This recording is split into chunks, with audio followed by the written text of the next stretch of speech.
How much money do royals actually make? What assets do they have? And what are they doing with our tax money? Do they just run off with it and start partying and buying luxury stuff with our money? It's a question that everyone is curious about. And to be frank with you, it's actually quite difficult to find since they actually hide it pretty well. But that won't stop us from finding out the truth though. Welcome, I'm Jason Shao, and here at the channel we explore stories about business, money, and corruption with a sprinkle of fun entertainment. So don't forget to hit the like and subscribe button if you enjoy it. There are currently 26 monarchs around the world. Some ruling with an iron fist, and others were pretty much there for ceremonial purposes. Some abide by the rules and do their things, royal things, and others just wear crop tops. Yeah. Most people have heard of the British royal monarch, and they're the most famous of them all. But when it comes to money, they don't really stand up to everyone else. When Queen Elizabeth II passed away, she had a sizable net worth of $468 million. Her personal worth ranged from jewelries and artwork to stocks and prime real estate, and all this is passed to King Charles III now.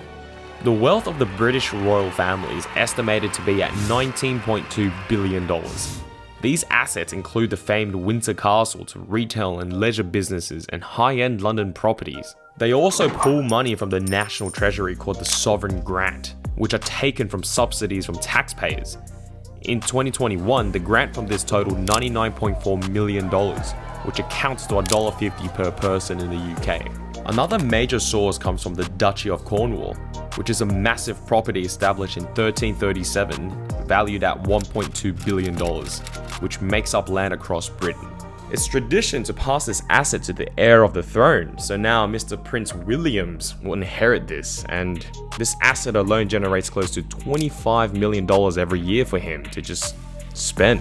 The Duchy of Lancaster, which is another old-ass building, is valued at $942 million and generates close to $30 million every year, which goes to the reigning monarch, who's now King Charles. The Royal Art Collection is the largest privately owned art collection in the world, and it's valued at $12 billion. It's made up of 7,000 paintings, 500,000 prints, and 30,000 drawings from the world's most famous artists. There's so much art to go around that some members of the royal family are still discovering new ones every so often. You think they just stop there? Nope. It was reported that they invested money into funds that include medical and tech companies, and even UK's largest retailer, Bright House. They're pretty smart with their money, so it explains why all these people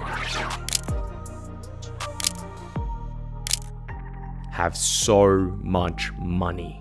Now, taking taxpayers' money and running it off to spend lavishly would piss a lot of people off. But the British monarch is one of the most well-known, and their brand alone generates $2 billion in economic activity through drawing tourists around the world.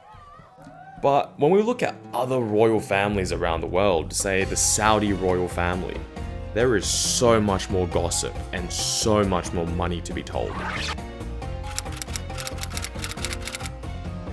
King Salman of Saudi Arabia has a net worth of $18 billion alone, which is nearly as much as the whole British royal family.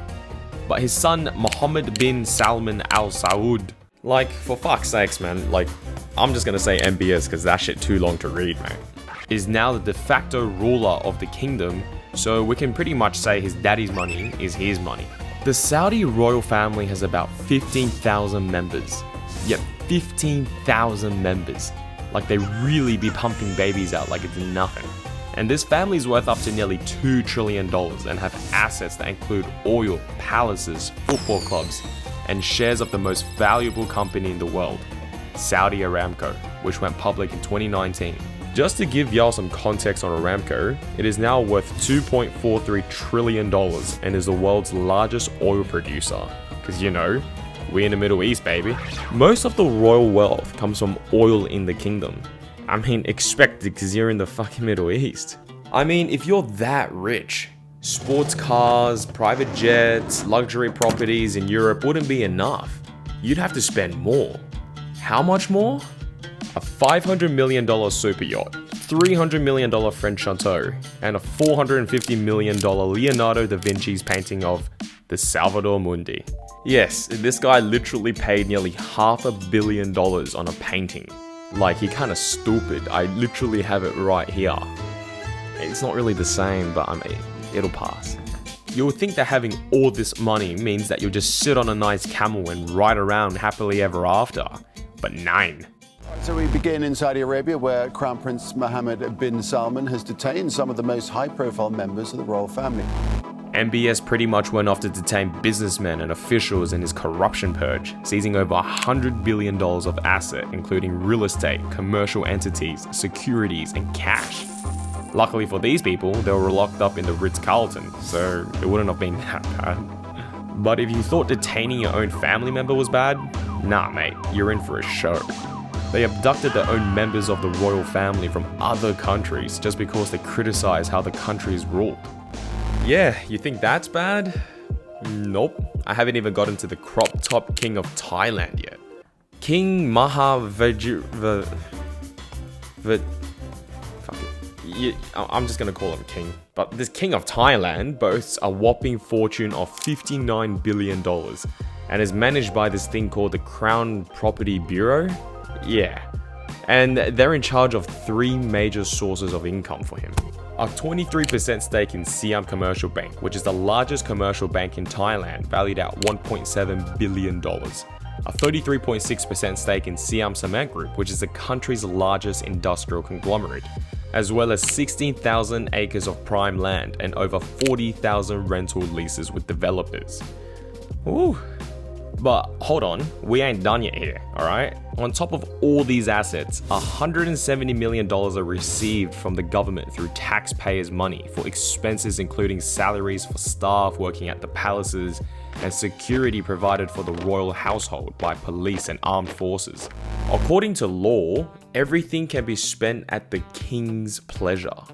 So spend he goes. Spending most of his time in Germany, living in luxury, owning a fleet of 38 airplanes and helicopters, as well as a nice 546-carat brown diamond. Because normal diamond just ain't it, mate. The Thai king already divorced 3 times and married his 4th. And you think that's enough, but on top of all these divorces, he was reported to have a harem of 20 mistresses in a luxury hotel in Bavaria, Germany, during the pandemic. And you think we'd be finished? Nope. He made his poodle named Fufu the Air Chief Marshal of the Thai Royal Air Force, and when the dog passed away, he held a 4-day mourning for him. Like, what the f? Now imagine you're a Thai citizen and you hear how much your king parties, how much he spends, how much he vacations, his shitty fashion sense. You'd be pretty pissed, wouldn't you? You'd want to protest and criticize the king, but I mean, you know, you'd probably just end up spending 15 years in jail. It's not that much. You know, there are many monarchs around the world boasting insane fortunes, and most might be collected through your taxpayers' money. So it really poses the question, is it really worth having royal families around? I don't know. You could leave it in the comment section and let me know.